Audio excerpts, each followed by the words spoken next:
നമസ്കാരം. മുന്നണി മാറി ഇടതുപക്ഷത്തെത്തിയ കേരള കോൺഗ്രസ് മാണി വിഭാഗവും RJDയും ഇപ്പോൾ മുന്നണി വിടുന്നതിനെക്കുറിച്ച് ഗൗരവമായ ചിന്തയിലാണ്. സംസ്ഥാനത്ത് ഒഴിവ് വരുന്ന 3 രാജ്യസഭാ സീറ്റുകളിൽ തങ്ങളെ പരിഗണിക്കുന്നില്ല എന്നതാണ് മുന്നണി വിടുന്നതിനെക്കുറിച്ചുള്ള ചർച്ചകൾക്ക് ആക്കം കൂട്ടിയത്. നേരത്തെ ഇരു കക്ഷികളും ഐക്യമുന്നണിയിലായിരുന്ന കാലത്ത് MP വീരേന്ദ്രകുമാറിലൂടെയും ജോസ് കെ മാണിയിലൂടെയും രാജ്യസഭാംഗത്വം നേടിയിരുന്നു. രാജ്യസഭാംഗത്വം കൂടാതെ ഐക്യമുന്നണിക്കൊപ്പം നിന്ന കാലത്ത് ലഭിച്ചിരുന്ന ഒരു അംഗീകാരവും പരിഗണനയും ഇടതുമുന്നണിയിൽ ലഭിക്കുന്നില്ലെന്ന ദീർഘകാലമായുള്ള പരാതി രാജ്യസഭാ സീറ്റ് നിഷേധത്തോടെ പൊട്ടിത്തെറിയിലെത്തുമെന്നാണ് കണക്കാക്കപ്പെടുന്നത്. സംസ്ഥാനത്ത് ഒഴിവ് വരുന്ന 3 രാജ്യസഭാ സീറ്റുകളിൽ കേരള കോൺഗ്രസ് എമ്മിന് സീറ്റ് ലഭിച്ചേക്കില്ലെന്നാണ് ഇപ്പോൾ CPM നൽകുന്ന സൂചന. സീറ്റുകൾ CPM-ഉം CPI-യും ചേർന്ന് പങ്കിടുമെന്നാണ് വിവരം.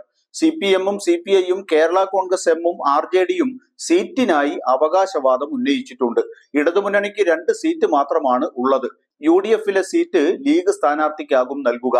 കേരളത്തിൽ ഒഴിവ് വരുന്ന 3 രാജ്യസഭാ സീറ്റുകളിലേക്ക് ജൂൺ 25-നാണ് തിരഞ്ഞെടുപ്പ് നടക്കുക. നിയമസഭയിലാണ് തിരഞ്ഞെടുപ്പ്. ജൂലൈ 1-ന് കാലാവധി അവസാനിക്കുന്ന CPM-ലെ എളമരം കരീം, CPI-ലെ ബിനോയ് വിശ്വം, കേരള കോൺഗ്രസ് എമ്മിലെ ജോസ് കെ മാണി എന്നിവരുടെ ഒഴിവിലാണ് തിരഞ്ഞെടുപ്പ്.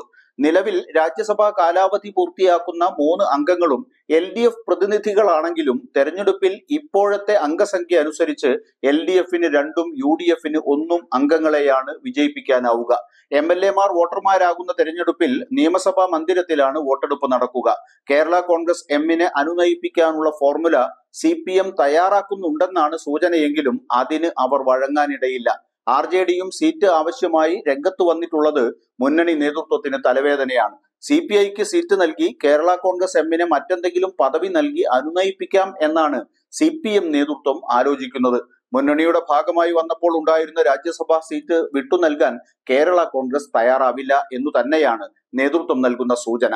എന്നാൽ CPM-ന് CPI-യെ പിണക്കാൻ കഴിയില്ല. അതുകൊണ്ട് കേരള കോൺഗ്രസിനെ അനുനയിപ്പിച്ച് കൂടെ നിർത്താം എന്നാണ് CPM കണക്കുകൂട്ടൽ. അതിൽ കേരള കോൺഗ്രസ് എം വഴങ്ങുമോ എന്ന കാര്യത്തിൽ നേതൃത്വത്തിന് വ്യക്തതയില്ല. അപ്പോഴും RJDയുടെ പിണക്കം പരിഹരിക്കാനുള്ള ഫോർമുല പോലും CPM നേതൃത്വത്തിൽ ഉരുത്തിരിഞ്ഞിട്ടില്ല. മുന്നണിയിലെ അവഗണന ഇനിയും സഹിക്കാൻ കഴിയില്ല എന്ന നിലപാടിലാണ് RJD ഉള്ളത്. അതുകൊണ്ട് അടുത്ത തദ്ദേശ തെരഞ്ഞെടുപ്പിന് മുമ്പ് RJDയുടെ മുന്നണി മാറ്റം അടക്കമുള്ള സംഭവങ്ങൾ ഉണ്ടായാലും അത്ഭുതപ്പെടാനില്ല. അനുനയ ഫോർമുല സ്വീകരിച്ച് ആത്മഹത്യാപരമായ നിലപാടിലേക്ക് പോകാൻ കേരള കോൺഗ്രസും തയ്യാറാവില്ലെന്നാണ് മുതിർന്ന നേതാക്കൾ പറയുന്നത്.